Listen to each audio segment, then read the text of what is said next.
नमस्कार, मैं किशन सिंह और आप देख रहे हैं आपका खबरी न्यूज। आज जिसका इंतजार पूरा देशवासी कर रहा था वो इंतजार आज खत्म हो गया। देश की वित्त मंत्री निर्मला सीतारमण ने आज 2023-2024 का बजट पेश कर दिया है। इसी को लेकर पूरे देशवासियों में उत्साह था कि आखिर आज के बजट में हर वर्ग को क्या देने वाली है निर्मला सीतारमण। इसी को लेकर आज इसी खास चर्चा में हमारे साथ शामिल होंगे भारतीय जन उद्योग व्यापार मंडल के प्रदेश महामंत्री और व्यापारी नेता देवेंद्र प्रताप सिंह जी। आपका बहुत बहुत स्वागत है हमारे चैनल पर। किशन जी जी, सबसे पहले लास्ट टाइम भी जब बजट आया था तब भी मैंने आपसे बात की थी कि आप बजट को कैसे देखते हैं। पिछले बजट में आप थोड़े नाखुश थे। क्या इस बार का बजट जो आज निर्मला सीतारमण ने पेश किया है इसको आप कैसे देख रहे हैं? क्या इस बार आप थोड़े से संतुष्ट हैं कि नहीं? यह बजट आगामी चुनाव को ध्यान में रखकर माननीय सीतारमण जी ने बनाया है। इस बजट में सभी वर्गों का ध्यान रखा गया है, चाहे मध्यम वर्ग हो, गरीब हो, किसान हो, छोटा व्यापारी हो, सभी को ध्यान में रख के बजट बनाया गया है। तो चलिए, मुझे ये तो आज बार हैरानी है क्योंकि हर बार जब भी बजट आता था मैं आपसे बात करता था, आप कहीं ना कहीं बजट से ना खुशी रहते थे। पहली बार मैंने आपके मुंह से सुना है कि इस बार आप बजट से खुश भी हैं और साथ में आपने एक बात भी उसके साथ जोड़ दी कि 2024 को चुनाव को ध्यान में रखते हुए ये बजट पेश किया गया। सबसे जो इस बजट की जो आप देखें ना, हर चैनल की हाईलाइट बनी हुई है, हेडलाइन बनी हुई है, टॉप हेडलाइन की जो टैक्स स्लैब था जो 5 लाख से 7 लाख बढ़ा दिया गया है, जिससे कि मध्यम वर्ग, हर बजट में हमेशा बात होती थी, विपक्ष कहता था कि मध्यम वर्ग के लिए कोई पहल नहीं करती है सरकार। हर बार बजट में खाली उद्योगपतियों का ध्यान रखा जाता है। तो जैसे 5 से 7 लाख बढ़ा दिया गया और बाकी 30 लाख से ऊपर वाले जो कमाते थे उसको भी 30% कर दिया गया है। तो जितने भी स्लैब दिए हैं इसको आप कैसे देख रहे हैं? क्या सरकार ने हर वर्ग का ध्यान रखा है? बिल्कुल, इस बजट में सरकार ने पहली बार सभी वर्गों का ध्यान रखा है। खासकर मध्यम वर्ग को काफ़ी सहूलियतें दी हैं। बहुत से इलेक्ट्रॉनिक्स आइटम भी सस्ते हुए हैं, क्योंकि मोबाइल भी सस्ते हुए हैं, सबको मोबाइल की भी ज़रूरत है। मोबाइल भी सस्ते हुए हैं। टैक्स की दर कम करने से मध्यम वर्ग के जेब में कुछ ना कुछ एक्स्ट्रा पैसा जरूर बचेगा। अगर मैं आपसे एक निजी सवाल पूछूं कि आप किस टैक्स स्लैब में आते हैं और आपको कितना फ़ायदा होने वाला है और इस पैसे का आप कैसे और इस्तेमाल कर सकते हैं अपने व्यापार में, तो आप इसको कैसे देखेंगे? अगर मुझे व्यक्तिगत रूप से तो कम से कम 50,000 रुपये का पर ईयर ज़रूर फ़ायदा होगा इस बजट से। और हम अपने बच्चों को पढ़ाने में या उनको उच्च शिक्षा देने में भी इस पैसे को खर्चा करेंगे। आप उससे रहन सहन भी बढ़ा सकते हैं। 50,000 एक बड़ा अमाउंट होता है जिसको आप अपने व्यापार में या किसी भी चीज़ में खर्च कर सकते हैं, जिसमें सरकार ने बहुत ध्यान दिया। जैसा देवेंद्र जी का कहना है कि हर वर्ग पे ध्यान दिया है, वो 5 से 7 लाख किया हो या 30 लाख से ऊपर जो बड़े व्यापारी थे, हर हर वर्ग का ध्यान रखा गया है। और साथ में अगर बात की जाए इस पूरे बजट में महिलाओं के लिए एक बड़ा खास पैकेज रखा गया। महिलाओं के लिए जब सीतारमण ने कहा कि अगर महिलाएं 2 साल के लिए फिक्स डिपॉजिट करती हैं बैंक में तो उनको 7.5% का ब्याज दर मिलेगा। इसको आप कैसे देख रहे हैं? क्या महिलाओं जो वोट हमेशा नरेंद्र मोदी जी कहते हैं कि जितना सहभागी पुरुष वोटों का है उतना ही महिलाओं का भी है, तो इसको बिल्कुल जी, सही बात है। क्योंकि चुनाव को ध्यान में रखते हुए बजट बनाया गया है। 2023 में भी 5 विधानसभा चुनाव हैं और अगले साल लोकसभा का चुनाव है। तो मोदी जी ने इस सबको भी ध्यान में रखा है। महिलाओं को आकर्षित भी किया है। उसमें ब्याज दर 7.5% जो किया गया है 2 साल के फिक्स के लिए, इससे महिलाएं भी बचत करने के लिए प्रोत्साहित होंगी, पैसा बचाएंगी और बैंकों के पास एक्स्ट्रा मनी आएगी कि वो उद्योगों को लोन तो दे सकें। इससे उद्योगों को बढ़ावा मिलेगा।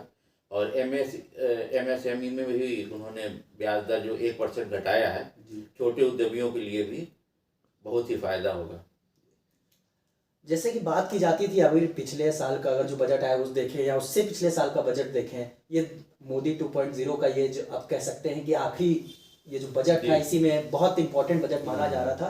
किसान, क्योंकि आप कभी भी देखिए किसान आंदोलन छिड़ जाता है, कुछ भी होता है, किसान को भुनाने में हर कोई भी सरकार रही हो, कांग्रेस हो या बीजेपी हो, तो किसानों को लेकर जो इसने सम्मान निधि में 2,000 का इजाफा किया है, तो इसको आप कैसे देख रहे हैं? बिल्कुल, किसानों के लिए 6,000 रुपये छोटी रकम थी काफ़ी।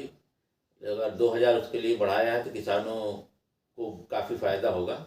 2,000 से वो अपना बीज खाद कुछ खरीद सकेंगे और इससे किसानों की आय भी बढ़ेगी। और एक चीज़ और इसमें ध्यान देने वाली है कि कौन सी चीज़ें, जब भी बजट आता है तो देखा जाता है कि कौन सी चीज़ें सस्ती हुई हैं, कौन सी चीज़ें महंगी हुई हैं, किस पे आम आदमी पे ज़्यादा बजट, उनके पर्स पे जोर पड़ेगा। तो आपने देखा कि एक निर्मला सीतारमण ने बात की थी कि इलेक्ट्रिक व्हीकल्स में सस्ती होंगी, क्योंकि ये इलेक्ट्रिक व्हीकल सस्ते होने से एक बहुत ही बड़ा जो पोल्यूशन है आप देखते हैं उस पर भी बहुत बड़ा इफेक्ट पड़ेगा। इसको आप कैसे देखते हैं? बिल्कुल, इससे हमारा जो डीजल पेट्रोल आयात करने का खर्च होता है वो भी कम होगा जी। और इसीलिए उन्होंने लिथियम आयन बैटरी पे भी छूट दी है, जिससे बैटरियां सस्ती हों, क्योंकि इलेक्ट्रिक व्हीकल की कीमत में मुख्य रूप से सबसे महंगी आइटम को जो है बैटरी है। अगर बैटरी सस्ती होगी तो इलेक्ट्रिक वाहन में सस्ते होंगे, प्रदूषण कम होगा और हमारा जो कास्ट ऑफ रनिंग है वो कम हो जाएगा।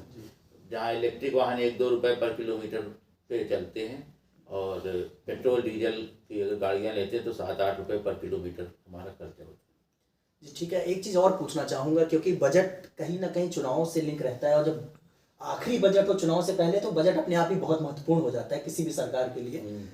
तो आपने अपनी बात की शुरुआत में यही कहा था कि बजट 2024 चुनाव में ध्यान रखते ही बनाया गया है कि कोई भी वर्ग छूट ना जाए जो नाराज रह जाए।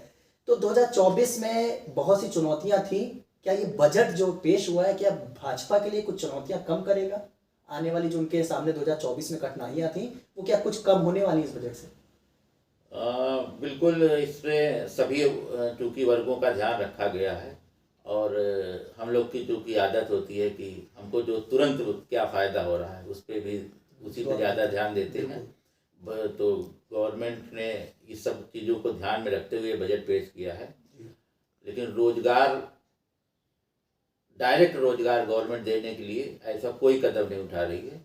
इनडायरेक्ट में उद्योगों को बढ़ावा दे रही है, ये सब तो ठीक है, लेकिन जो सरकारी नौकरियों के लिए का आकर्षण है लोगों में वो धीरे धीरे खत्म होता जा रहा है, क्योंकि गवर्नमेंट की तरफ से कोई वैकेंसी कहाँ कैसे रोजगार देंगे इस पर कोई बात नहीं।